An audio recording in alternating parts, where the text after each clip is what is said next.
Hey guys, it's Natasha from YSBnow. And it's Gabi from YouTube. We just did a really fun sit-down interview with Gabi where she told us all about making good friends and bullying and kind of our like YSBnow questions. But now we're gonna ask your questions. Let's start with, well, Cold Room comes out on Valentine's Day. Yes. Let's start with this one. What makes Cold Room different than Flowers? Cold Room sounds like Flowers' enemy. Oh, I like that. They sound nothing alike. Like Flowers would absolutely hate Cold Room and Cold Room would absolutely hate Flowers. Is there like a mood for each of them? Yes. Flowers is more like dark and like seductive almost, but like confident. Okay. And Cold Room is confident in a completely different level. But it's more like upbeat, hopeful, kind of inspiring, but at the same time relatable and just realistic. Oh, okay, yeah, I like that. Thank you. At Sophia 902-688-866 wants to know what the song's about and how you got inspired to write it. Well, I wrote the song 2 years ago, and it was based off of a situation, or is it 3 years ago? I wrote it based off of a situation that happened to me where I was like head over heels for like a friend, and I could tell that friend was very head over heels for me, but there was no way we could cross that line.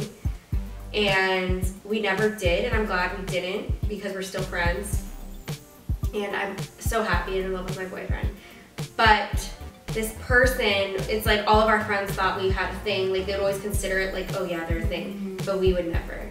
Oh, okay. You know? Yeah. So I like that though. that's like what the song was written about. I like does that friend know that the song is about them? Yes.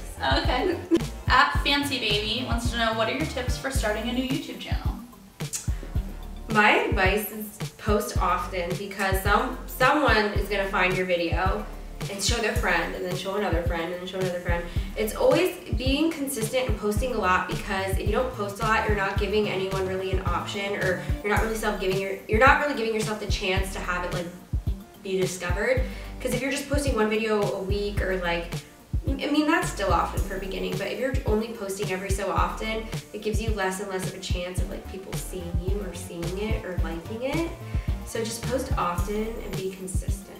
At Amesy with Love wants to know what advice would you give to your younger self?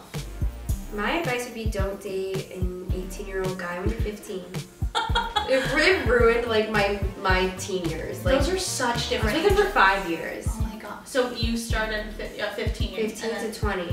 I mean, that's just like the most different age. I could have had so much fun. Like, you know what? And another piece of advice is don't lock yourself down when you're like early on in high school thinking you're gonna marry that person, because that's ridiculous and you're just missing out on a lot of fun. At Catalina's Isle wants to know, when you were younger, did you ever think you would make it like this? No. No. Like I can tell you guys, like, I have Twitter accounts that will never, actually maybe might be like, I'll expose myself, but I have a Justin Bieber fan account from like years back. I have a not a fan account, I have a regular account. I think it's called like Gabi D official, but I'm not gonna spell it because it's spelled all weird. And I was trying to like be a singer, and like I posted real cringy like garage band covers with really bad, like, I don't even know if it was auto-tune or just like a voice effect, but it just sounds so bad.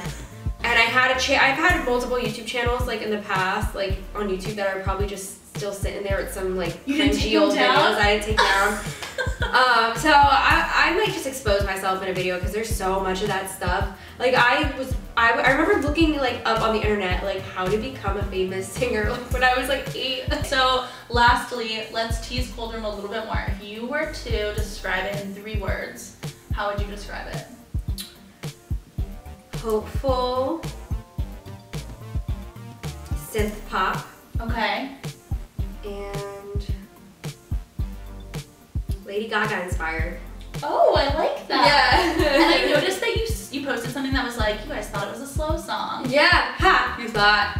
Okay, so they all were like, oh, this is gonna be like a ballad, and you were like, no. All my teasers I made sure are like not the fast part. Okay. Okay. Yeah, you like cut around yeah, that. Okay. And what's the most nerve-wracking part of releasing a song that's like personal like this? Is it? Oh.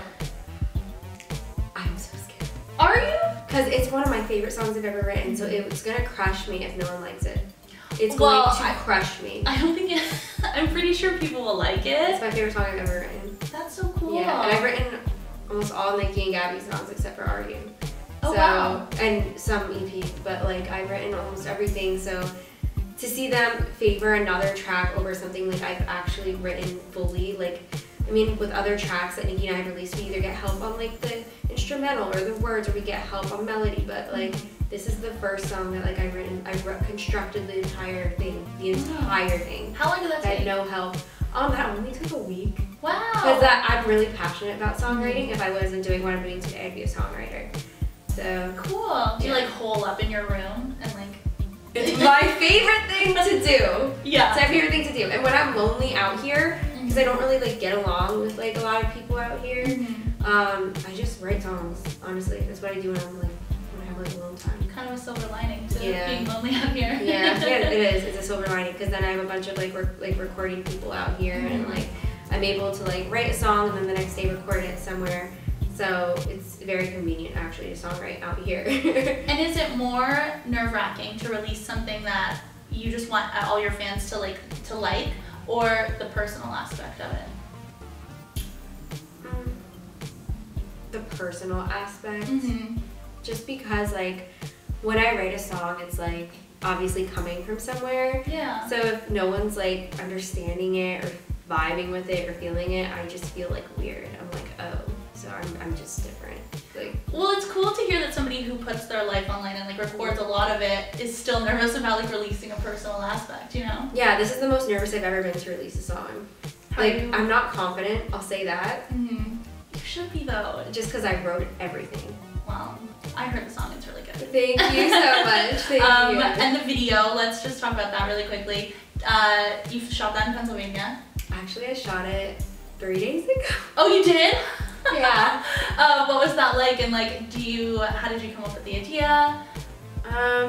It was very, very chill. Like, it was very like relaxed. Like, I've never been on a music video shoot like this one. It was so relaxed that I was able to actually engage into the video as much as I wanted to, which I actually haven't been able to do in any of my music videos because there's like a full crew, and it's like when so many people are watching, I can't dive into it like I want to or like I envisioned in my head.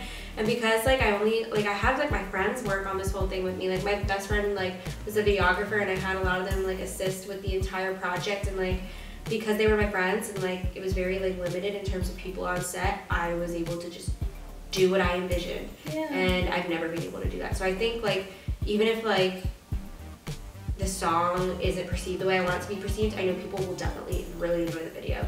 The video is sick.